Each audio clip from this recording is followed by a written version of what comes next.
தன்வி என்ன பண்ணுறாங்க, வேதா வருவாங்களா அப்படின்னு சொல்லிட்டு மனசை கஷ்டப்பட்டுட்டு இருக்காங்க. அவங்க அப்பா வந்து ஆறுதல் சொல்லி ஸ்கூல் கூட்டின்னு போகிறாரு.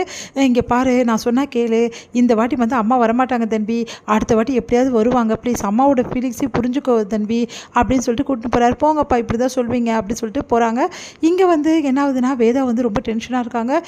தன்வி பாவம், அவள் என்ன பண்ணுவா, பெரியவங்களாம் இப்படி பண்ணா, குழந்தைய நம்ம வந்து இப்படி விடக்கூடாது, அவள் எல்லோரும் முன்னாடி அசிங்கப்படுவாளே, என்ன பண்ணுறது ஒன்றும் புரியலையே, ஒரு அம்மாவாக நான் கடமையை செஞ்சு தான் ஆகணும் அப்படின்னு சொல்லிட்டு கிளம்புறாங்க.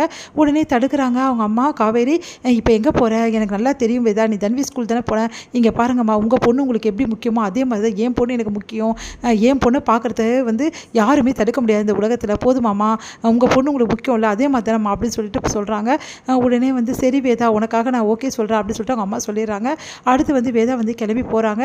இங்கே என்ன ஆகுதுன்னா, தன்வி வந்து பார்ட்டிசிபேட் பண்ண முடியாது, அம்மா அப்பா 2 பேர் இருந்தால் தான் பண்ண முடியும்னு சொல்லிட்டு சொல்லிடுறாங்க. அதனால் தன்வி மனசு கஷ்டப்பட்டு அப்படியே நிற்கிறாங்க. கரெக்டாக அந்த டைமில் வேதா வந்துடுறாங்க. வேதா பார்த்துட்டு தன்வி அம்மா வந்துட்டாங்கன்னு ரொம்ப சந்தோஷப்படுறாங்க.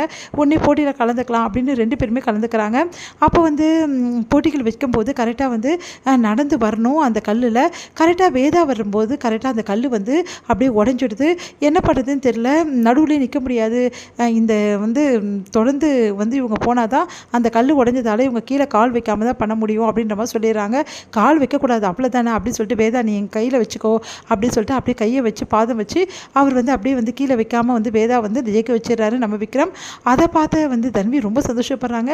உடனே வந்து இந்த பரிசு வந்து கண்டிப்பாக வந்து தன்வியோட ஃபேமிலிக்கு தான், அப்பா அம்மாவுக்கு தான் அப்படின்ற மாதிரி தன்விக்கு கொடுத்துட்றாங்க. உடனே சந்தோஷம் தாங்க முடியல தன்விக்கு.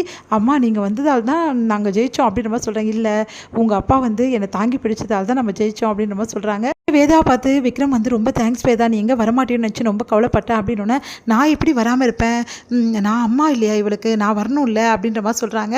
எனக்கு தெரியும், அம்மா எப்படி வந்துட்டாங்க பார்த்தீங்களாப்பா அப்படி சந்தோஷப்படுறாங்க. உடனே வந்து குழந்தை வந்து இருங்கப்பா என் ஃப்ரெண்ட்ஸ் கிட்டே போயிட்டு வரேன்னு சொல்லிட்டு போகிறா.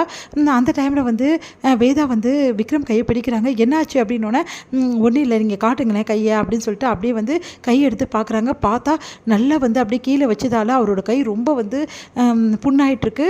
அதை பார்த்து வேதா வந்து, என்னங்க இப்படி ஆகிடுச்சு, நீங்கள் ஏங்க இப்படி இருக்கீங்க, ஃபஸ்ட் எய்ட் உடனே பண்ணணும், பரவாயில்ல வேதா, இது எனக்கு சந்தோஷத்தை தான் கொடுத்துருக்கு, எனக்கு சுத்தமாக வலிக்கல, பொய் சொல்லாதீங்க புரியுதா, கண்டிப்பாக அது வலிக்காமல் இருக்கும், நிஜமாகவே வலிக்கலை, எனக்கு சந்தோஷம் தான் இருக்குது, நீ வந்ததே எனக்கு ஒரு பெரிய சந்தோஷம் அப்படின்னோடனே அப்படியே வேதா வந்து உருகி போகிறாங்க.